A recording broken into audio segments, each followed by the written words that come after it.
We have two breaking stories right now dominating the political landscape.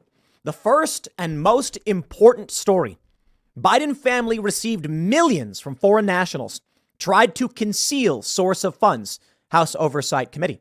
In fact, they say it came from China. They actually map out with a diagram how the Bidens were illicitly securing funding from foreign nationals. And the other story: Rep. George Santos is in custody on a variety of charges, including fraud. Now, which do you think is the most important story? I said overtly, the Biden story is the most important, and I think it is.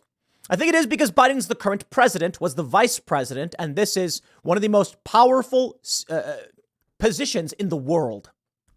So corruption here, the undermining of the United States, well, I think it matters. George Santos, he's one member of Congress. Sure, it's an important story, but front page headline news? Maybe. But I think this Joe Biden story should be the number one story. And lo and behold, if you go to the corporate press, what do you think you'll see? This is what everyone's pointing out: that the George Santos charges, some of which seem to be a bit absurd. There's one where I guess they say that he received $500 in unemployment, therefore fraud or something like that. It's like, huh? Are we really making a federal case out of this? Okay, look, George Santos has been accused of lying about tons of stuff.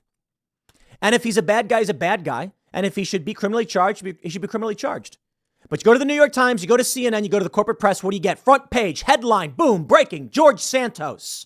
Where is the Biden corruption story? Because the corporate press is marching in lockstep with Democrats. I want to show you both stories. I think they both matter, but I think one's clearly more important. Take a look at this. You head over to the Daily Mail, British source, top story right now: Biden family pocketed $1 million from convicted Romanian while VP Joe gave anti-corruption speech in Bucharest. GOP influence peddling probe at $10 million in foreign cash reveals Hunter set up 15 companies after his dad became VP. The response from the left is, oh, but Daily Mail's right wing. This is all true, though. It's all true. It was vice president when he did this. He's president now. They ignore it. Here you go, ladies and gentlemen. CNN. Santos faces 13 counts, including wire fraud and money laundering. This is their big news. This is not an article, my friends. This is not an article. It's literally the front page of CNN.com.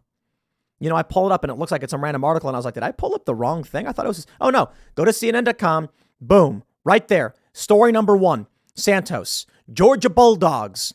Video. This is the effect 4-day school week has on students. Jeopardy backlash. Sour grapes. Buddy Holly. Utah mom. Sexist ball girl outfits. Ukrainian military. Where is the Joe Biden story? Maybe if I scroll down, I can find it somewhere. No, Santos. Brave journalist, customers at Starbucks. I'm trying to find the story somewhere. Where is it?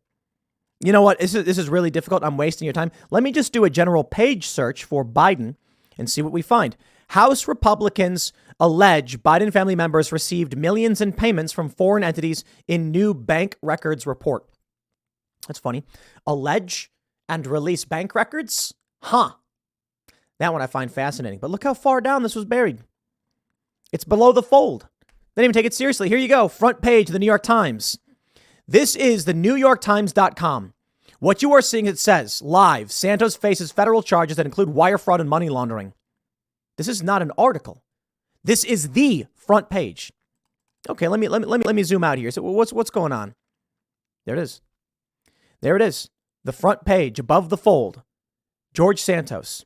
All right. Well, there's got to be some Ukraine stuff in here. There's got to be some Joe Biden stuff. Scientists unveil a more diverse human genome. Companies trying to make shopping a thing. Death is everywhere. How might the government default? Do they even have the report from the Republicans on Biden corruption? Tucker Carlson? What's going on? Did I miss this here?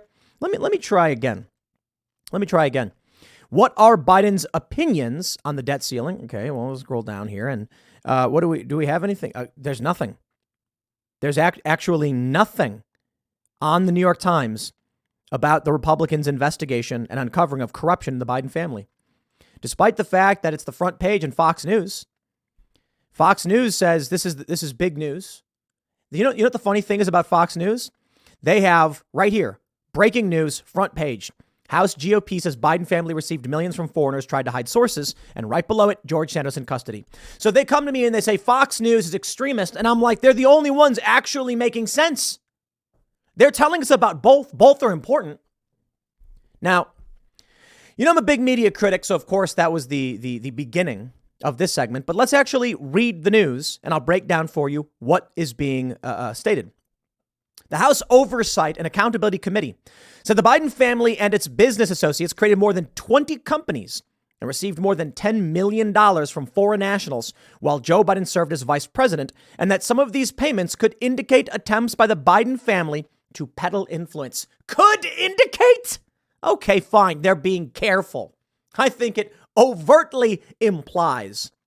Committee Chairman James Comer released a memo ahead of his press conference Wednesday that includes new information from his investigation into the Biden family's influence peddling and business schemes. The memo said the Biden family appeared to take steps to conceal the source and total amount received from foreign companies.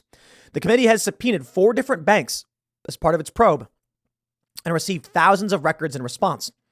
Those subpoenas were tailored to specific individuals and companies that engaged in business activities with Biden family members and their business associates. It said Biden family members and business associates created a web of over 20 companies. Most were limited liability companies formed during Joe Biden's vice presidency. Quote, after assuming the vice presidency in 2009, records reveal Hunter Biden and his business associates formed at least 15 companies.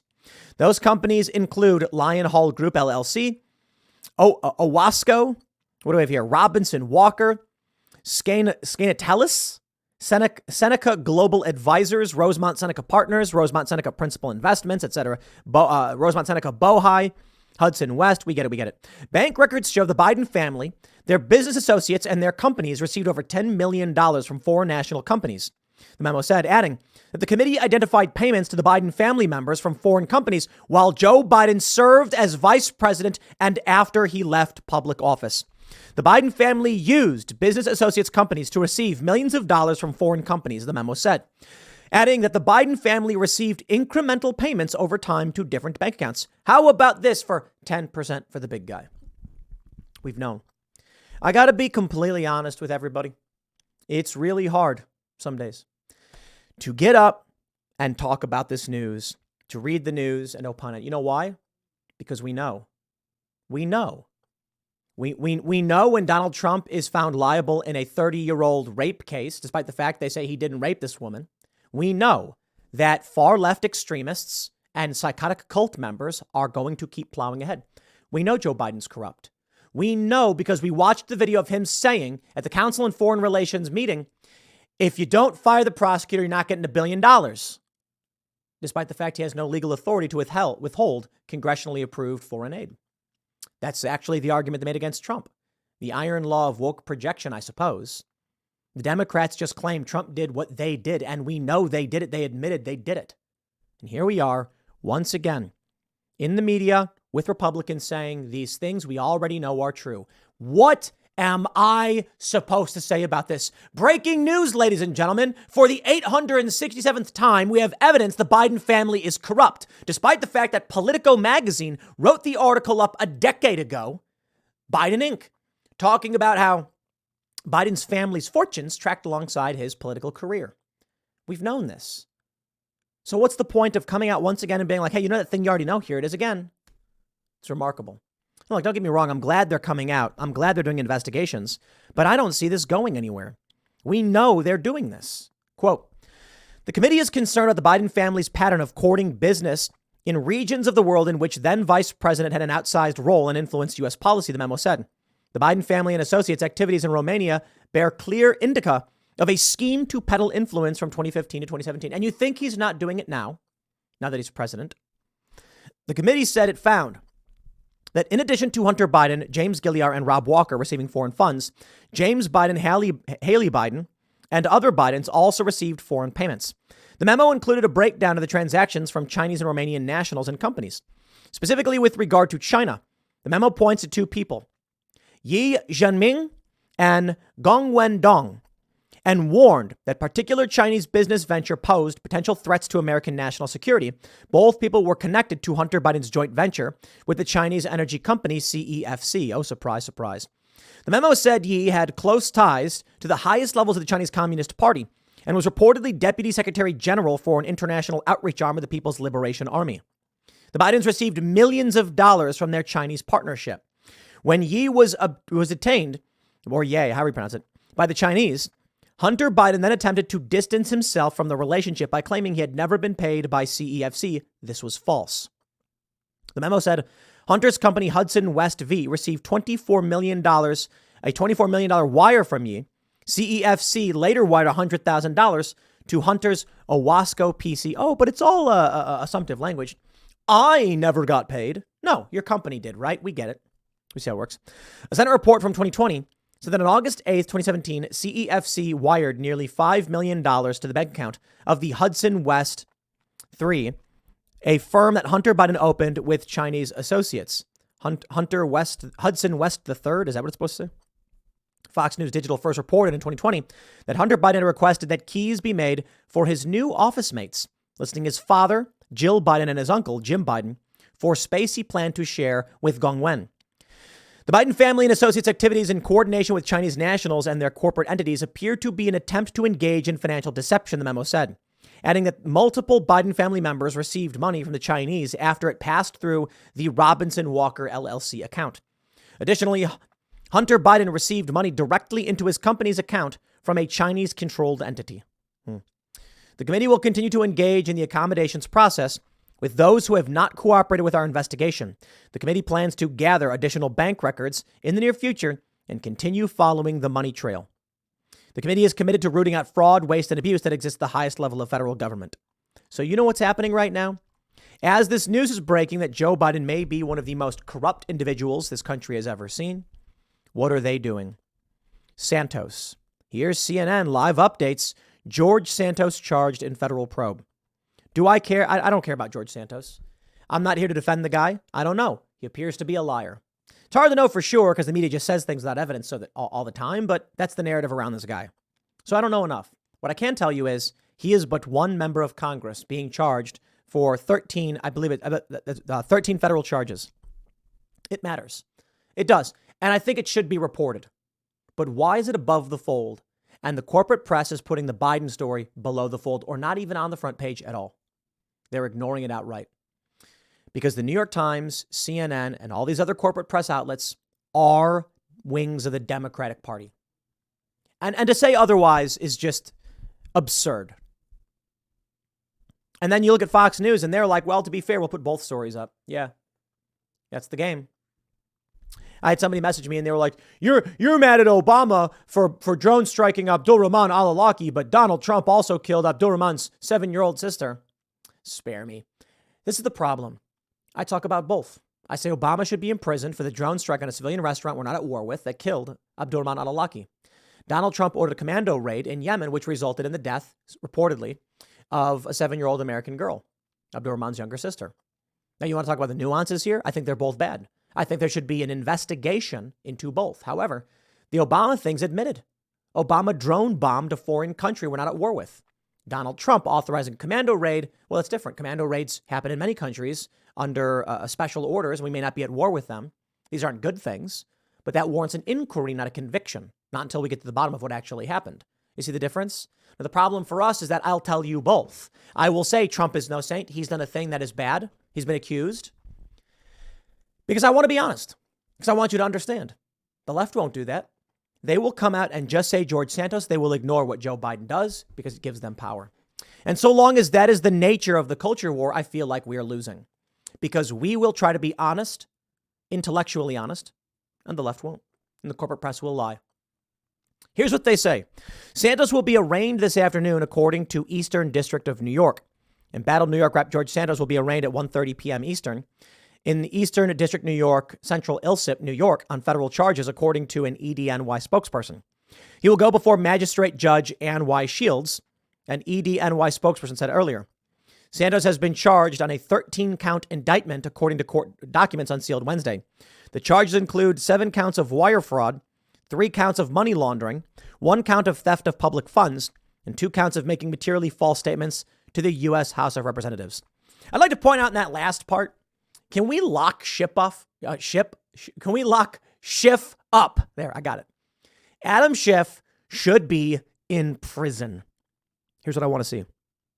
I'm not playing games. I just don't care anymore. When Donald Trump gets elected, I want him to issue criminal indictments, not him personally, but to the DOJ. Criminal indictments on these members of Congress. Criminal indictments on all of these corrupt bureaucrats. I know you agree. Criminal indictments. Now, what does that mean?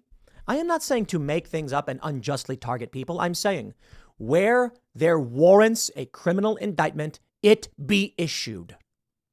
If you're an innocent member of Congress and there's no probable cause and no evidence of any wrongdoing, you got nothing to worry about. But making materially false statements to the U.S. House of Representatives, I got a feeling there's going to be 435 people who are about to be locked up. Okay, maybe not 435, maybe like 430, because there's probably a handful that are honest. But how about it? When Donald Trump gets elected in 2024, the one thing they fear, and this is why they will go in full-scale panic mode. Trump mustn't just fire these people in the bureaucracy. Donald Trump's AG needs to immediately begin the process of filing criminal charges against as many of these people as possible. Merrick Garland, lock him up. Why? Dereliction of duty, corruption, in public office, violation of constitutional rights. I mean, there's a bunch of things they could get him on. How about not charging the leftist protesters in front of a judge's home while charging pro-life protesters? Deprivation of constitutional rights, inequality under the law. Lock them up. And I hope they know this. And I wonder if that's what they fear, and that's why they're fighting so hard. CNN says Santos' fate is in the hands of Kevin McCarthy. Democratic caucus chair says, quote, I know there have been items that have been offered by legislators on our side in the past. He said, referring to Democratic bills that would expel Santos from Congress. We're going to wait to see how this plays out. But there is one person who can make this change, Speaker McCarthy. And I think that's going to be an interesting point here. Aguilar mentioned the debt ceiling bill was voted on last week in the House, where Santos cast the last Republican vote, which gave McCarthy the decisive 217 votes for passage. Santos was the deciding vote on the Default on America Act, and he loved the drama behind it. He loved walking down the middle of the aisle, holding his card up and being vote number 217 to deliver. It says number 217, then it says TO17. I'm wondering if they used like a voice to text thing for this, to deliver that piece of legislation that would cut veterans and cut so many important programs. This is the Kevin McCarthy coalition. George Santos speaks to the McCarthy coalition, so I don't know what Speaker McCarthy is going to do. Blah, blah, blah, blah, blah, blah, blah. Good, default. I think they should default. I think it's time we stop playing these games where we just arbitrarily keep pumping out more money, inflating the economy, damaging your savings, sowing instability. It's time to stop. And there's a lot of bad that can come along with it. But you know what I see? I see a runaway train. It only gets worse every year, and they just keep pumping more drugs into the system. It's an addicted financial system. They say that, if we don't do this, the system will collapse. Yeah, probably will. But at a certain point, you can't just keep living off credit cards. Now, for the U.S., we are the Ponzi scheme. So we can keep doing this until the world goes to war over our scheme to devalue currency and make ourselves wealthier. Sooner or later, the bill comes due. And that's why I think it's time for you to get out of cities, become self-sufficient, lower your carbon footprint. Do it for the left. What do I really mean by that? Reuse, be self-sufficient. If you get out of the cities, if you take care of your own animals, if you do everything properly with your own garden, you will reduce your impact on the world and be a better steward of the earth. In leftist terms, reducing your carbon footprint. I think it's good all around. It doesn't matter what the left says. Just be a better steward of the earth and be more responsible for yourself. Stop being a parasite like these liberal leftist people are. This is the way I really do see it. Perhaps one of the biggest divides in the culture war is the parasite class versus the honest hard workers. Which one are you? Are you a person who lives in a city working for a BuzzFeed, for instance, making $80,000 a year to write nonsense articles that do nothing for no one, contribute nothing to society? You get paid a lot of money, buy a bunch of garbage, take long, hot showers, and just parasite and leech off the system while complaining about those who are doing hard work? Or are you the kind of person who's going to go out, take care of yourself, take care of your family, roll up your sleeves, work hard, contribute? Maybe you're a plumber, a tradesman of some sort. Maybe you're designing machines to make the world a better place. Maybe you're writing software to entertain and improve people's lives. I think those are real jobs. I think writing garbage clickbait nonsense isn't. Are you then doing what you can to be self-sufficient and not destructive? I think these things are important. I view the left as a parasitic group of egotistical narcissists. They would extract from the system. They would demand that you do the work for them while they destroy it all and then complain about you. They complain about police. They're the ones who vote in the police. They complain about climate change. Cities are the biggest polluters on the planet. Everything is them. It's these people in cities. Don't be like them. I think that's where we need to go.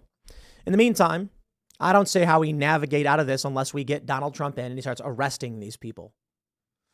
But I'll leave it there. Next segment's coming up at 4 p.m. on this channel. Thanks for hanging out, and I'll see you all then.